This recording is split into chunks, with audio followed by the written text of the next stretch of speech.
বন্ধুরা, আজকে সন্ধ্যেবেলা বাচ্চা কাচ্চার পড়াশোনার টেকনিক আপনাদের সাথে শেয়ার করব। সবার প্রথমে আমি যখন পড়াশোনা করতে স্কুলে যেতাম, সবার প্রথমে আমাদের মাস্টাররা কি দিয়ে শুরু করতে জানেন তো? হট করে লাঠি নিয়ে শুরু করতো না, কি নিয়ে শুরু করতে জানেন? মানে হাসতে হাসতে, এত হাসি, প্রথমে 5 থেকে 10 মিনিট পুরো ক্লাসে হাসি হবে, হাসি ঠাট্টা আর কি। মাস্টারদের সাথে হ্যাঁ এমনভাবে হাসি ঠাট্টা হতো, বলতো তোমরা মারামারি করো, তোমরা টেবিল টেবিল চেয়ার ভেঙে দাও, তোমরা বোর্ড ভেঙে দাও, সব কিছু ভেঙে দাও, কিন্তু হ্যাঁ আওয়াজ করবা না, একটা যেন আওয়াজ আওয়াজ করবা না, কারণ পাশের ক্লাসে কিন্তু মাস্টার এসে ক্লাস করছে। সবসময় তোমাদের কারণে অন্যের যেন অসুবিধা না হয়। আর আমরা তো খুবই হাসতাম, হচ্ছে দেয়ালটা ধরে পেছন দিকে সরিয়ে দাও, হ্যাঁ এরকম খুব বলা হতো। কিন্তু পেছনে লজিকটা দেখতে পাচ্ছেন, বুঝতে পারছেন যে হাসি ঠাট্টাও হচ্ছে, মানুষ একটু মাইন্ড ফ্রেশটা হয়ে যাচ্ছে। আর পড়াশোনাতেও একটা প্রত্যেকদিন ছেলেমেয়েরা স্কুলেও আসবে, বাড়িতে বলবে না যে ওই মাস্টার মারে খুব যাব না, এটা বলবে না, ঠিক আছে? এটা হচ্ছে স্টুডেন্টের ডাকার একটা ক্যালি।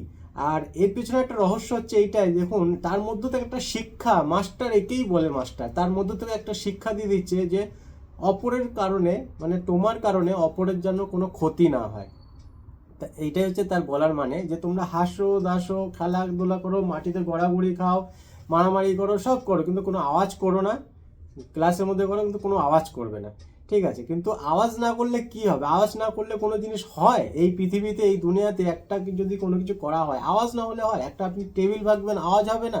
একটা বোর্ড ভাঙবেন, আওয়াজ হবে না? এটা কোনোদিনও সম্ভব? তাহলে করতে হবে না। কিন্তু হ্যাঁ, হাসো, কিন্তু মুখ থেকেও যেন আওয়াজ না। তো ব্যাপারটা হচ্ছে এর মধ্যে অনেক রকম শিক্ষা আছে, অনেক রকম ব্যাপার আছে, প্রচার আছে, অনেক এডুকেশন, এটা এডুকেশনের ভর্তি। এত এডুকেশন, সেই সব স্কুলে আমরা পড়াশোনা করেছি, বড় হয়েছি।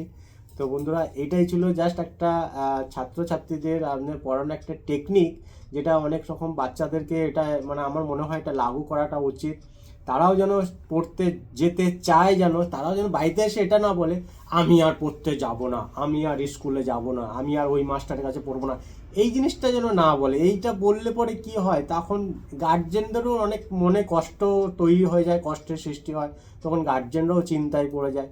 তো এইটা একটা পড়ানোর টেকনিক, যে পড়াশোনা সব কিছুই করো হাসি ঠাট্টার মধ্যে, তুমি পড়াও, কিন্তু মাঝখানে কি প্রথম দিকে কি লাস্টের দিকে একটু যেন হাসি ঠাট্টা দিয়ে যেন, তাহলে কি হয়, তার কোনো একটা আকর্ষণ থাকে যে হ্যাঁ আমাকে ওখানে ওই একবার পড়তে যেতে হবে বা স্কুলে যেতে হবে।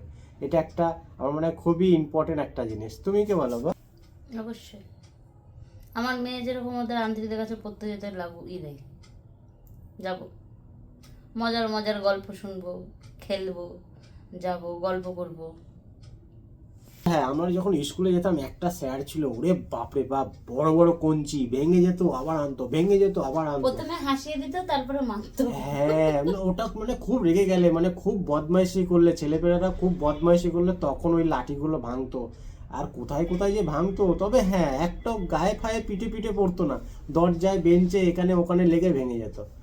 কিন্তু মারতে হয়তো বেঞ্চ একটা হয়তো পিঠে লাগতো, আর ওই পিঠে লাগাতেই ছটর ফটর এত ছটর ফটর হতো, মাস্টার আর গায়ের মধ্যে আর মারতেই পারতো না। তখন এখানে ওখানে মেরে রাগটাও কমে যেত, লাঠিটাও ভেঙে যেত।